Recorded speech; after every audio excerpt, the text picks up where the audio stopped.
probably wondering how to get so handsome. I can't answer that one. The second one I can't answer though is, what am I doing leaned up against this automobile? This is a early, that's a nice haul. This is a very early 1979 Mazda RX-7 SA. Don't call it an FB. It's not the same car.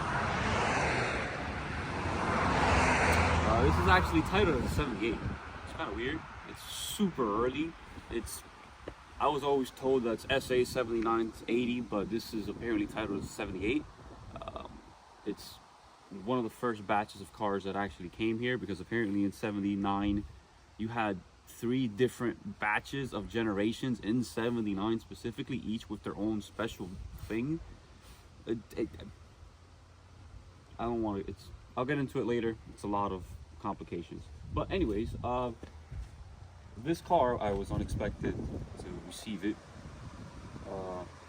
I received it essentially for free. I just have to do some labor, build a couple engines, nothing crazy. General walk around is that it sat since 93, according to the inspection. It hasn't run since then, hasn't moved since then. You'll see little snippets of me just taking the brakes apart just to get it to be able to roll. I cut the calipers out, like literally cut the brake lines out, took the calipers off, the pistons were frozen. The rear drums don't drum anymore. So, nice bonded brake shoe that is no longer bonded.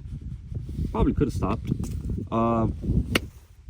Interior is complete for the most part. It's just in tatters and rags, but it's mostly all there, just what you'd expect of a car that sat for so long, exposed to the elements.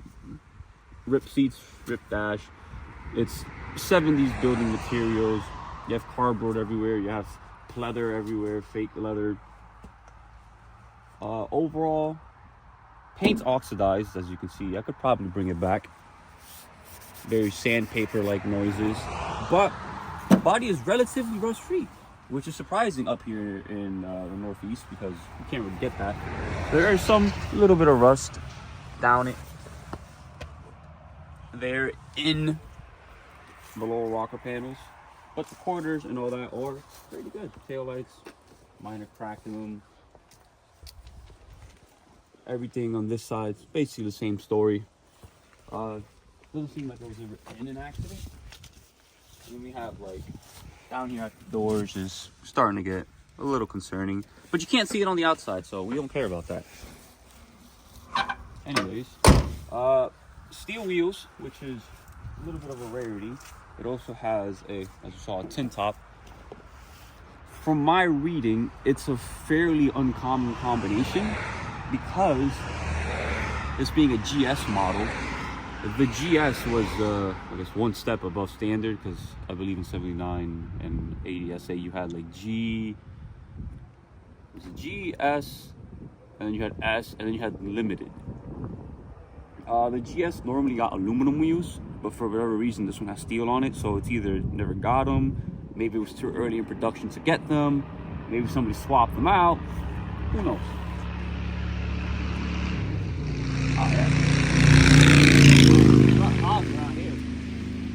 So anyways, that's where we're at right now.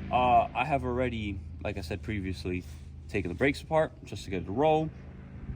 Getting brakes for this is a nightmare, and genuinely a nightmare. I've never spent longer trying to figure out brakes. I've spent 6 hours trying to figure out how to get proper brake parts, as everything is discontinued for this car. You can't even get rear drums.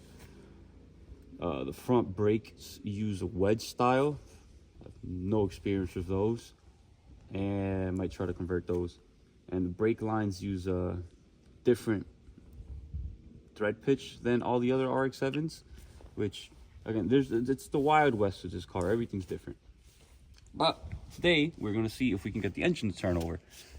Right now I turned it over by hand, which Rotary engines, you can just literally grab a pulley and turn them like that, and that's normal because they really don't make a lot of compression or a lot of resistance internally, low end, for you to be able to have difficulties to turn it over.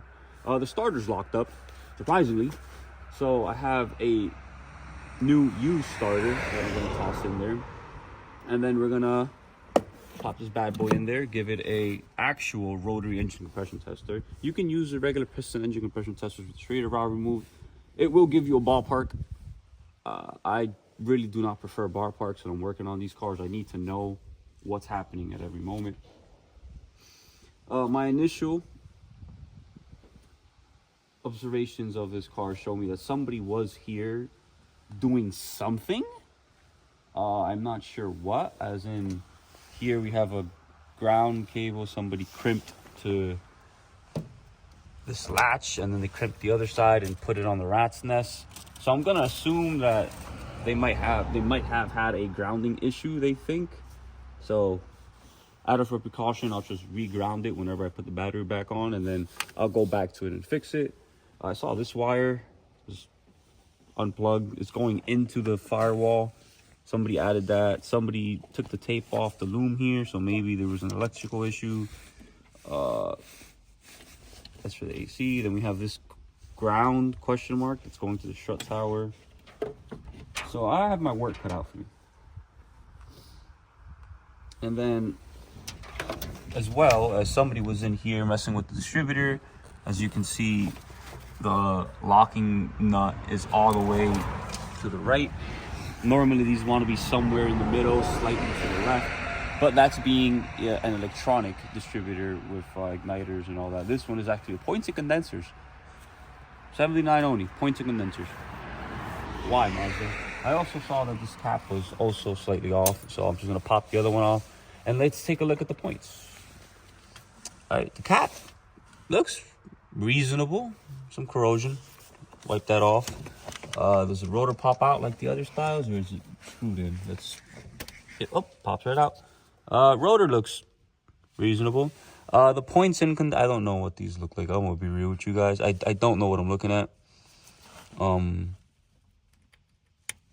Yeah, like they do something. I think you're supposed to like sandpaper the points off and clean them or something. I don't know how this works. I'm spoiled. Even when I had a couple of Chevy Novas and Mustangs, they all had like HEIs and shit. So I don't even know how to put this shit back on. Whoops. Technical difficulties. This way. Yep. I think. Good enough. Alright, so we're just gonna, I guess, leave this off for now. We don't want to spark anything. The radiator definitely needs to be changed. It's not very happy. Even though these are bronze, if I'm not mistaken, and that's how it corrodes, it is leaking a little bit of coolant on the floor. But the coolant's green. I can't get the cap off. Probably have to hammer it out, and I don't want to open that because it's probably creating a vacuum to keep the coolant from fully dripping on the floor, so I don't want to puke it yet. There are minor things that I would want to, not minor things, well, there's a lot of things I want to do to this to make it more reliable, less, like, these came with externally regulated alternators, old technology, I'm not a fan. Points and condensers, again, I want to get rid of those. They have resisted coils, I want to get rid of those. They have fusible links, old school technology, again, ballast resistor boxes, want to get rid of those. The air conditioning is staying, even though the compressor is locked up solid, but you can still get these new. Like it's $200, not bad. And then there are other things that need to be done, as well as master cylinder. It's leaking out the back. The clutch cylinder is not leaking, but it uses that weird thread pitch.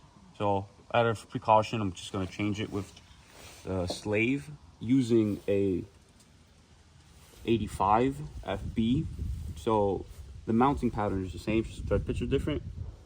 So I figured I could probably use like a line out of a Miata, which has the newer style thread pitch. And it should work just fine because, you know, Miata's basically the same car, right? They're the same width. The line won't be too long. Just route it, plop it, and it'll be good. Trust me, guys. Sometimes I know what I'm doing. Guessing, by the way, completely guessing. So anyways, step one, raise the vehicle up a little more so I can put a starter in it and see if it will crank over. So I already previously tested this, but when you hit the key, it does send power to the solenoid. It sends 9 volts when the battery is actually at 11 volts. So there may be a voltage drop due to bad grounds, or maybe that's just how these cars specifically work. Or maybe I just need a stronger battery, because 11 volts is a little on the low side. I'll put a jumper pack on it.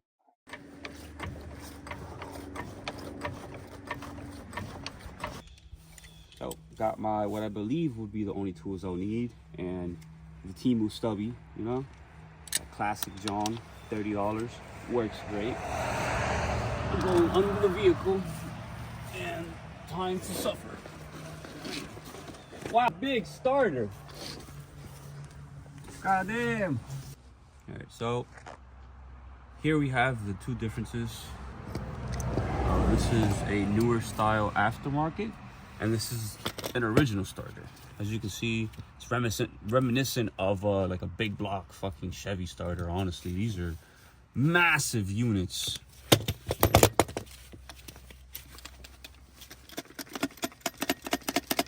What the? Oh man, this is cooked. Not a bad. They're gonna have a little noise simply because of like how the setup works. Like it's internally, like the gear has a little bit of slop, but this is like a Macarena. Wow.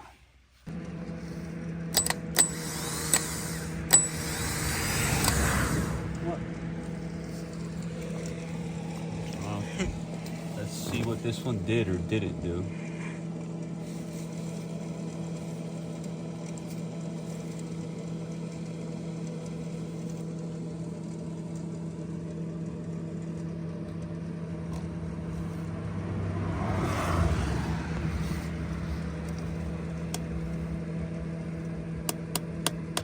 Yeah, she's fried, bro.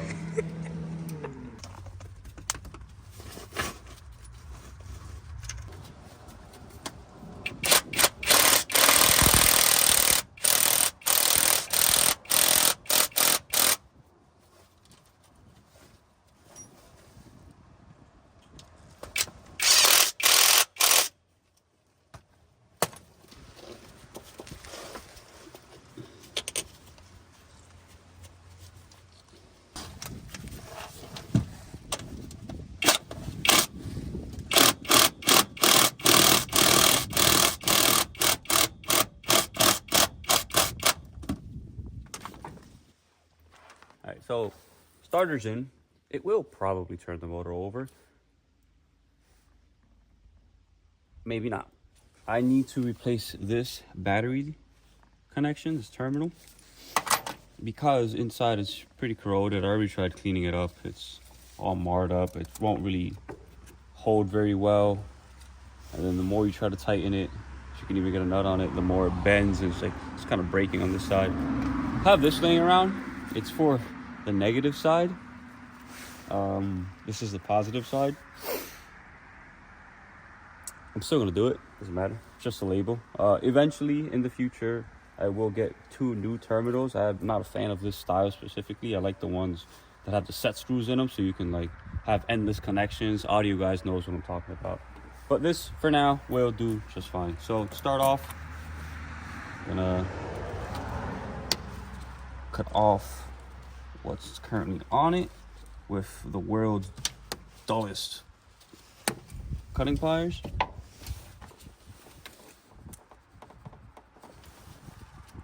Tape up. Okay. And then I am not the cleanest worker, guys. Gonna go in, measure roughly where it's gonna be at, with that. This one, for obvious reasons, will not. So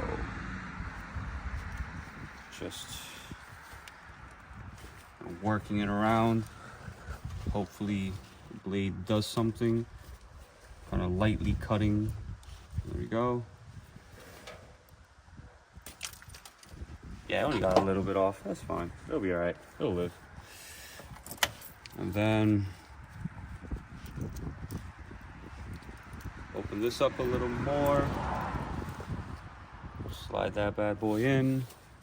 Slide the second bad boy in as well, preferably on top of each other. Don't want to completely remove it because getting it all lined up with two cables is really annoying. Got those in. And again, clarification, temporary. Once I start working on the electrical stuff, like converting it to electric ignition for igniters and all that, and then removing a bunch of the fusible links and ballast resistors, I will be getting better battery terminals for both sides. But for now, I want to compression test it. I don't want to deal with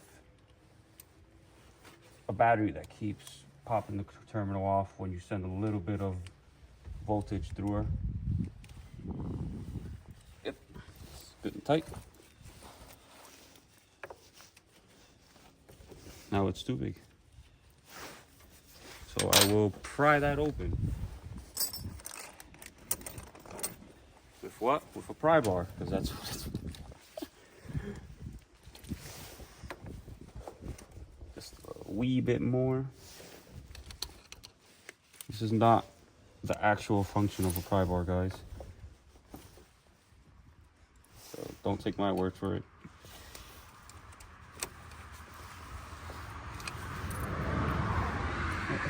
Close enough now that I can hit it with a hammer.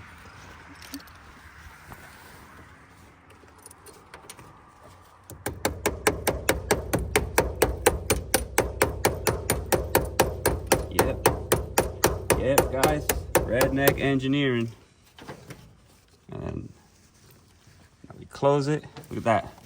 Ooh, tight. And what happens when I connect the negative?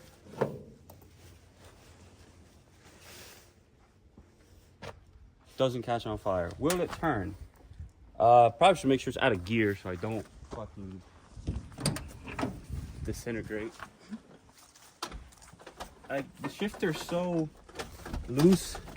Like, bah, bah, bah. Right.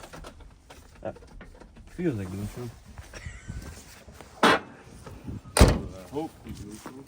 Then I pull up my homemade battery switch for the starter. Oh, the rotor's eating the wire, no.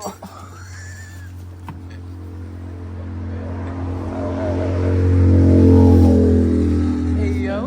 Let's give it an extended crank, see what it does. Well, it's not gonna start, obviously, but.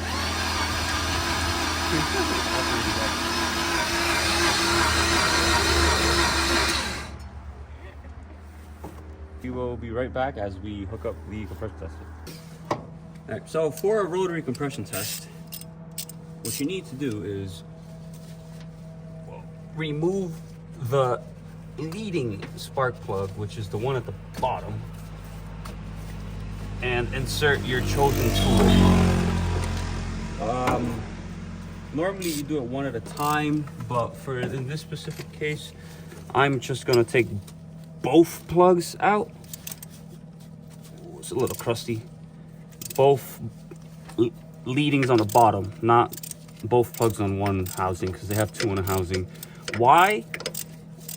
Number one, the compression cannot leak from one side to another, so having both of them off isn't going to affect the numbers on the front or the rear. And two, because if I have both plugs off, the engine kind of doesn't build compression on the housing that I'm not testing. The reason why that is relevant now is because I can more easily turn the motor over. Because if the rear isn't building compression, then there's not going to be a lot of resistance on the starter. So it will turn faster and I will get more accurate results. Because these tests are normalized to about 250 RPMs. And these stock style starters, they really only turn between like 170 and 210 at most I've seen. So the more RPMs I can get out of it, the more accurate the test will be. Because the compression tester can and will normalize the test to 250 using whatever nerd math equation that's built into it. But closer we can get, the better. More accurate, I should say. Wow, these plugs are fighting me. Oh my God. That's definitely never, I should have. Well, I couldn't buy plugs in Rock Auto. They're like out of stock. And locally, they're expensive. My God. Okay. Check the back. I mean, the car's sad. I can't, like, what could I expect? As long as it's not like a bunch of water. I should have brought a camera or something to shove in there. It came out easier. Oh. My God. It's a lot of engine oil. Is it sludgy?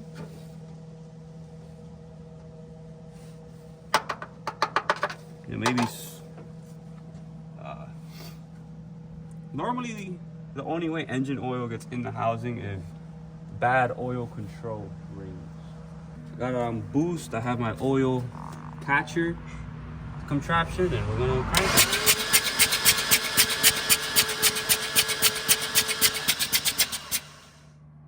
Yeah, well, as expected, a lot of oil out of the rear.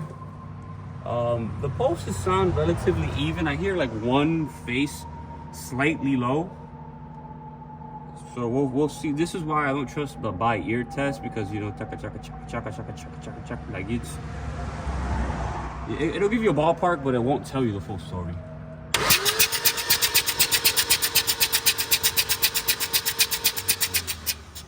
The issue with having oil in the housing is that it'll artificially inflate the compression numbers. So if you're buying an RX-7 and you're compression testing it, be aware of that. People will put oil in the housings to make the numbers look better, because oil will seal up any gaps in where compression can escape, and it'll make the numbers look really good when they're not really good. So I'm trying to get all the oil out of the rear just to have a more accurate result. So the rear mostly freed up. So I'll insert my tester in the front. The tester only goes on hand tight. Just make sure you don't drop it like I always do. Hand tight, snugged up by hand, nothing wild. Put the tester in, turn on, it says start test, so it's ready to be started. Normally they want you to hold the throttle open, but I've noticed there's not really much of a difference. If it's cooked, it's cooked. So let's go.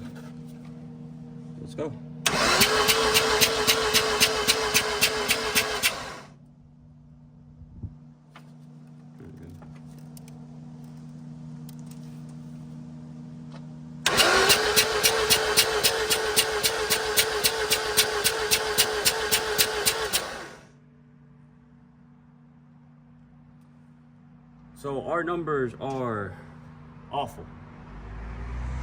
That one, that's either a stuck seal or something, so you correct it to 250.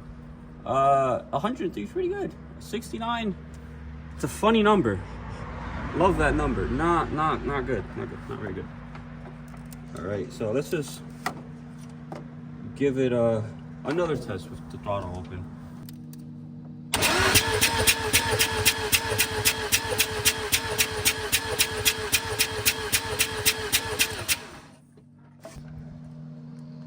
So even with the throttle blades open, the results are not promising. The difference between each face is too vast. Normally, the maximum allowed amount you would want to see is 10 to 15 psi per face.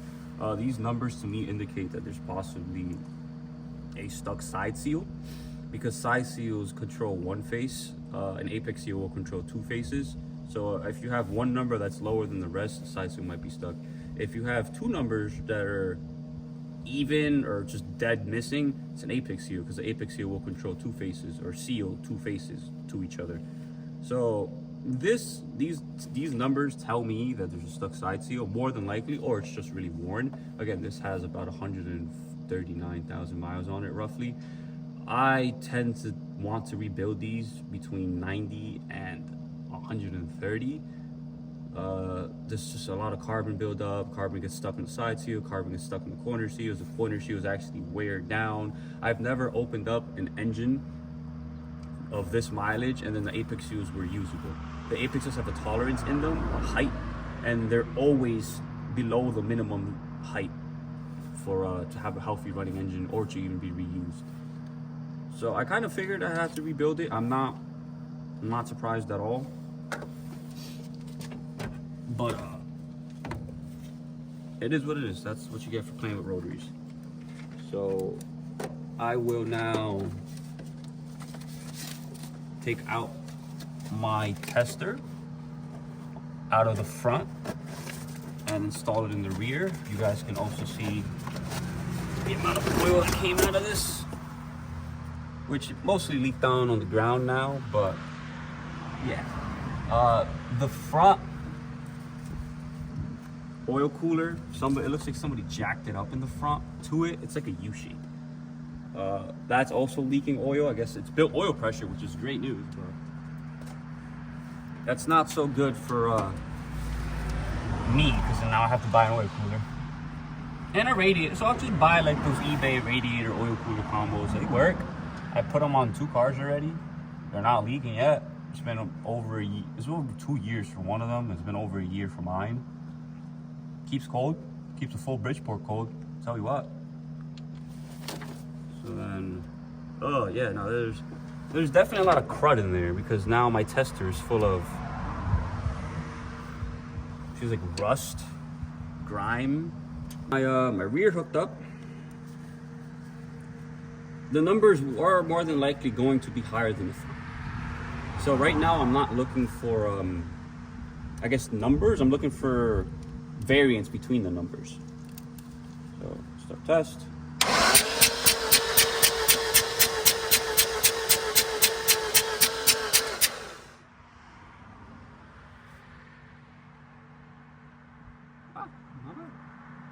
I did get most of the oil out of there, so the numbers aren't too inflated, but it's almost exactly like the front. The numbers are actually, like, if I saw this, I was buying it and I knew it ran previously, but I just wanted to test it. If I saw these numbers, I would buy it. There's a good chance internally everything is going to be reusable, which is good news. But also 12As, which is this one is, with 3 mil apex seals, they have been known to lie. So you can tear open a 12A with amazing compression numbers, and then you have just a bunch of fucking chrome flake, which is what the apex seal rides on. You could just have that all flaked off at the top, because around the top area, the compression is not where compression is measured. It's measured around the spark plug area. So that area could be mint, but then everything else around it could be falling apart. It's gonna have edge wear, which is you can run engines with edge wear without an issue. Mine's running with edge wear right now. My FC, my FB edge wear, there's a tolerance. It's about like 2.5 millimeters. I'm right at the limit. Runs perfect. So it's there's tolerance, there's playing room to this. But yeah, so this just basically confirmed what I needed to know, that the engine has to. I kind of figured, because at this point, every rotary car I get, I instantly rebuild the engine. Just precaution. I don't know who's been in there. I don't know what type of porting people have done, if any. This obviously doesn't have any porting, because it looks pretty stock.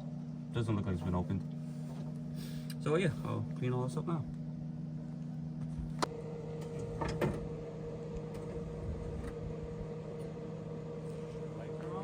Yes.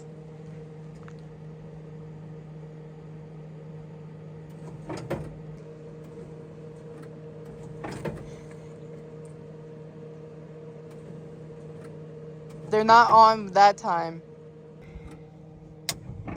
So this is just for the headlights, and then like turn the lights on. You gotta go all the way.